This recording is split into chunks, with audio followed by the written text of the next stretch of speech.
जय Shri Ram guys. Errors and rectifications का part 2 है ये।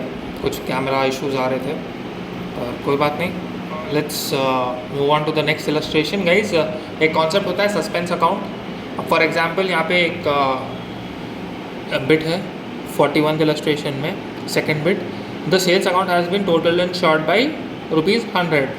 ठीक है, तो मतलब कि हमने सेल्स कम रिकॉर्ड करी।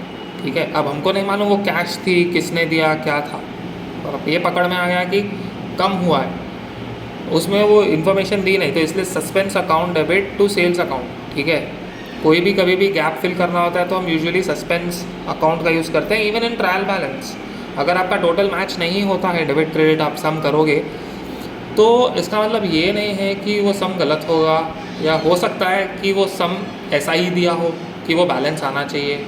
तो अगर ऐसा होता है तो आप उस चीज़ को कवर करोगे saying that the balance is this and it is, उसका नाम लिखोगे आप सस्पेंस अकाउंट बैलेंस। ठीक है,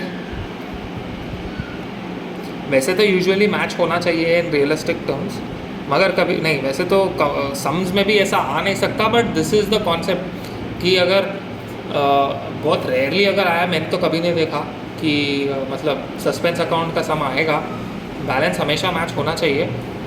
बट अगर fill in the blanks MCQ में पूछे तो सस्पेंस अकाउंट लिख के आ जा रहा है। यहाँ पे एक और सम देख लेते हैं। फोर्थ बिट कहता है कि sales return from a party has not been recorded. तो सेल्स रिटर्न अगर डेबिट करने वाली चीज़ है, फ्रॉम अ पार्टी लिख दिया है उसने, तो हमको नहीं पता किससे आया है, क्या है, तो टू सस्पेंस अकाउंट लिख रहे हैं। ठीक है, अब let's move on to depreciation chapter. तो हेडिंग में दे रहा है कि straight and diminishing balance method ही, वैसे इंटर लेवल पे आपको और लेवल और मेथड्स रहेंगे, फ़िलहाल के लिए इतना ही कर लो।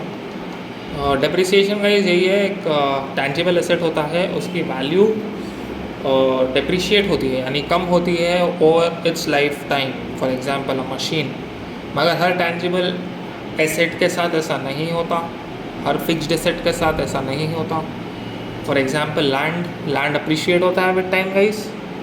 तो depreciation is a concept for some fixed assets और नॉट ऑल फिक्स्ड एसेट्स। ठीक है, करंट एसेट्स भी डेप्रिशिएट हो सकते हैं, होते ही हैं।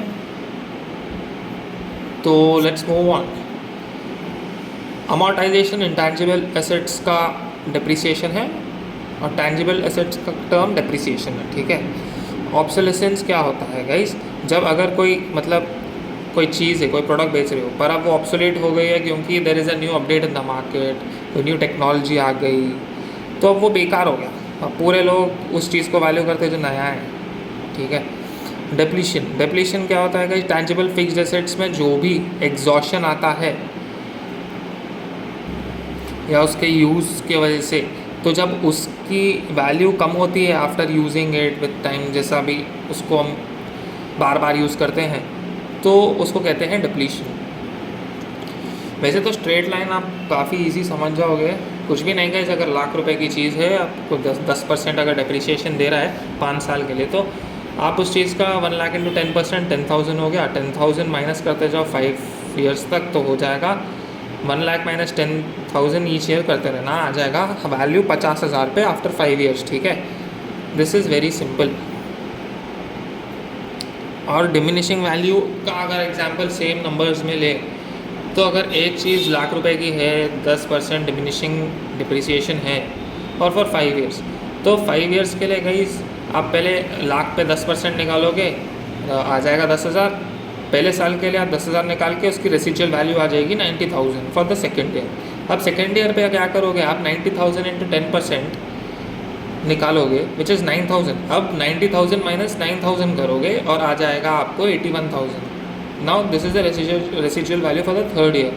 अब 81,000 इंटू 10% करोगे, आपको आएगा 8100, और फिर आपको 81,000 में से 8100 करना है, और ऐसे ही जाना है आपको 5 ईयर तक।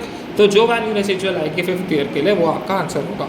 ये ही है in basic term diminishing value method. पर आपको एग्जाम्पल के साथ दिखा दूंगा तो आपको अच्छा आइडिया आ जाएगा। चलो, अब यहाँ पे मशीनरी अकाउंट करके है, बहुत ही सिंपल है गाइस। तो अब एक चीज़ है मशीनरी अकाउंट, इसमें हम लोग पूरे साल की उसकी जो स्टोरी है उस चीज़ को रिकॉर्ड करेंगे, बीइंग इट डेप्रिसिएशन या परचेज या सेल। लास्ट में उसकी असल वैल्यू रहेगी टोटल मशीन्स की, ठीक है। चलो, तो आपको क्वेश्चन तो दिख रहा है। चलो, पहले हमने मशीनरी परचेज कर ली, ठीक है। तो मशीनरी टू बैंक आएगी जर्नल, यहाँ पे आ गया 1,50,000। फिर उसके बाद क्या है, additional machinery was acquired on 40,000 rupees. तो वो भी हमने डेट पे लिख दिया September 30 टू बैंक, ठीक है। और फिर 25,000 ऑन 1 April 2020, ओके, वो भी हमने लिख दिया वो डेट पे टू बैंक 25,000, ठीक है। Which was certainly which was purchase for 40,000 was sold for 34,000 on 30th September, ठीक है। तो गाइस अगर 34,000 पे बेच रहा है तो बाई बैंक पैसे आए, बाई बैंक टू मशीनरी, तो बाई बैंक लिखोगे 34,000 लिखोगे ना। और जो प्रॉफिट या सेल होगा या लॉस होगा वो भी रिकॉर्ड करेंगे, पर अभी नहीं, आपको पहले मैं बेसिक ऐसा मोटा मोटा बता रहा हूँ, फिर थोड़ा डेप्थ में करेंगे। 34,000 लिख दिया, बस फिर अब डिप्रिसिएशन करके अपन वैल्यू लेते रहेंगे क्या क्या हुआ, ठीक है।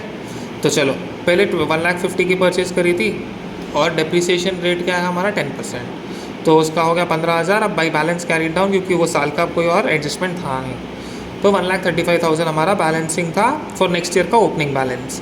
अब उसका डिप्रिसिएशन कर लेंगे, हम करेंगे।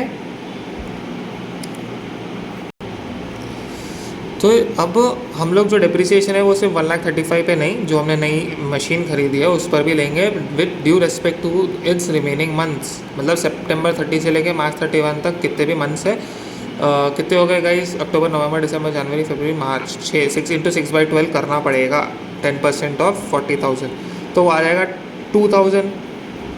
नेचुरली है 4,000 का 40,000 इज 10% इज़ 4,000, तो 6/12 करोगे तो 2,000 हो जाएगा। चलो, अगर आपको यहाँ तक समझ में आएगा तो पूरा सम समझ में आ जाएगा, ऑलमोस्ट सिर्फ वो प्रॉफिट एंड लॉस का रह जाएगा। टू बैलेंस लिख दिया, बाई डिप्रिसिएशन सेम कॉन्सेप्ट, और बाय करोगे रिमेनिंग वैल्यू जो भी होती है ना मशीन की, आपको वो कैलकुलेट करोगे तो आपको डिप्रिसिएशन आ जाएगा उसमें, बस। फिर बाई बैलेंस लिखोगे, फिर ओपनिंग बैलेंस लिखोगे, फिर डिप्रिसिएशन कैलकुलेट करोगे जो भी वैल्यू है, फिर उसके बाद profit and loss on sale.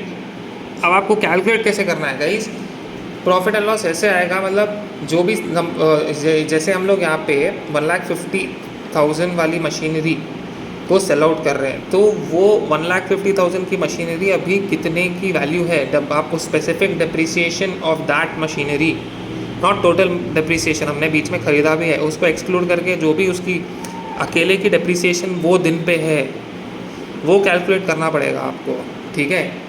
वो कैलकुलेट करके आपको डिडक्ट करना पड़ेगा वैल्यू, और देखना पड़ेगा कि आपका जो सेल वैल्यू है उससे कंपेयर करके जो वैल्यू आता है, सपोज अगर सेल्स वैल्यू ज़्यादा है तो वो प्रॉफिट एंड लॉस में जाएगा, प्रॉफिट ऑन सेल, तो आप डेबिट साइड पे लिखोगे, अगर लॉस होता तो क्रेडिट साइड पे लिखते हैं, ठीक है। बस गाइस, अगर आपको ये कॉन्सेप्ट समझ में आ गया तो आपका डिप्रिसिएशन चैप्टर हो गया है। चलो गाइस, आज के इतना ही, आगे के चैप्टर्स आने वाले दिनों में जल्द से जल्द करने की कोशिश करते हैं। जय श्री राम।